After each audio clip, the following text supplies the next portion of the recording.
Priyantha, welcome to ADB on the Ground. Thank you for joining me. Thanks, Koi. Yes. So you were chairing a session earlier today about tools and products to take us to the future. I think before we get to the tools and products, can you share a little bit what your panel discussed about what the future is like? What are we preparing for? Future is always bright. Okay. We have to be always optimistic, particularly in the energy sector, because things have been improving from time to time, from the past to the present to the future. It's always good. It's Okay. bright. That's good. So we have technologies developing, we have systems developing, new business models, new stakeholders coming in, and the responsibilities are changing, and that's good for the sector. Right. And what were the interesting tools that you will think will be instrumental to help us prepare for that future? Yes. Actually, as far as if I try to confine to my session, we had several presentations on technology or systems interventions which can help our development in the future. And then, of course, an overall presentation basically summarizing all what we can do. Okay. Right? So some of them are like blockchain, voltage regulation, and then geospatial mapping and so on of various energy sources. These are three presentations which I would say that would help us to do something. Right. In the I mean, energy sector. blockchain, I think a lot of our viewers would be familiar with, or at least they would have heard of it. Yeah. But what about voltage regulation? Can you unpack that a bit for us? Voltage regulation is in fact associated with particularly things like solar rooftop. When you have distributed renewable energy like solar rooftops, as you know, obviously in most of the countries during the daytime the demand is low because the lighting load is out and most of the household loads are out, and which means during the daytime the load is low. But at the same time, interestingly, the solar power output goes up during the daytime. So when there is more power than the demand at the center where you have the demand and the load, demand and the generation, the voltage tends to go up beyond acceptable limits. Let's say if it is 240 is the standard voltage which you receive at your house, then it can go up to 250, 255 volts, which is unacceptable naturally. That might blow out some of your equipment. I see. I agree. Like if you look at the trends, the price of solar is dropping. It's not inconceivable that all households will have a solar PV on their rooftops in the future, right? Very correct. And so that the problem of dealing with this voltage peak during daytime is important. So one of the interesting comments I was hearing during ASEP was, storage. There's a lot of conversation about storage. It's important, but it seems to be overhyped. So aside from storage, what are the other mechanisms to manage that rise in voltage? Yeah.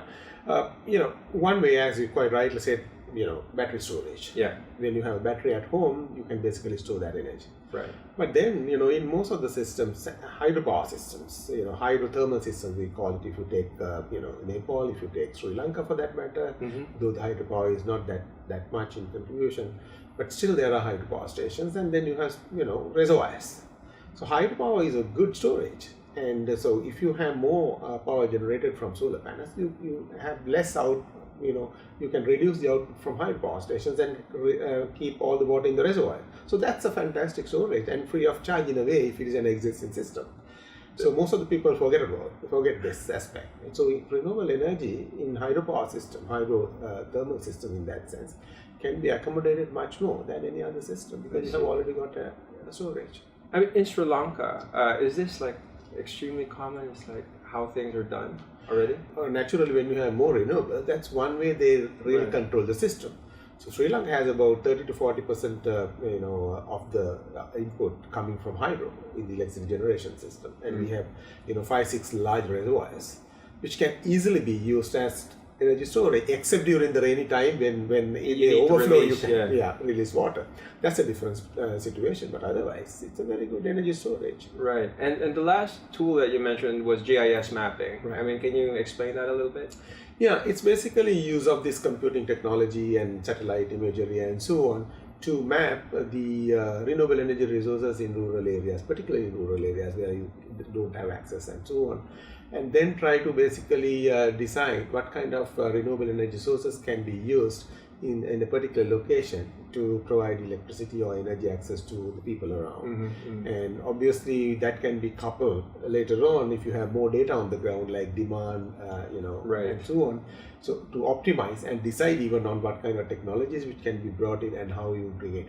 Right. That's a good point. Like, in fact, in the Energy for All program, one of the things we want to do is to do a GIS map of both renewable energy supply and the demand of the different, population densities across the country. And I think that will give you even a basic snapshot of viability when it comes to providing decentralized electrification in these rural areas. Exactly, and this is very helpful for the policymakers even. I mean, they usually come back and say, if the grid is, 5 kilometers away, only we should consider rural electrification or other decentralized, systems and off-grid systems. But that decision is just arbitrary. So this is a very good way to for the decision makers to decide where to draw the line. Right. It's because it's a complex decision to make if you don't have all the data pulled together, right? Yeah, exactly. And clarity in policy will give confidence to private sector because they know, okay, the grid won't come in the next 5 years, 10 years, so I can make an investment to recover my, this project cost over that period of time. So exactly. Yeah. So it's very useful. It's very useful in that sense. Yeah. Right. So, given all these trends, how should ADB as an institution orient itself to maybe enable that bright future as you started off? Yeah, the best thing is actually I'm from the operations department, South Asia Energy. So best thing is to find ways and means of incorporating these ideas in our own projects. I mean, our projects, we have a long list of pipeline projects in Bangladesh, in Nepal, in India, in Sri Lanka, Maldives, Bhutan. All these have both urban and rural energy access requirements, and these projects can easily accommodate most of these ideas in some form. And as you very well know, that's icing on our cake, and that's how we can basically sell this to our government, to our own board, and so we should make use of them. Right. Oh, excellent. Well, thank you for your time, Priyantha. Yeah. We appreciate it. Thank you very much, Koi. It's very nice of you.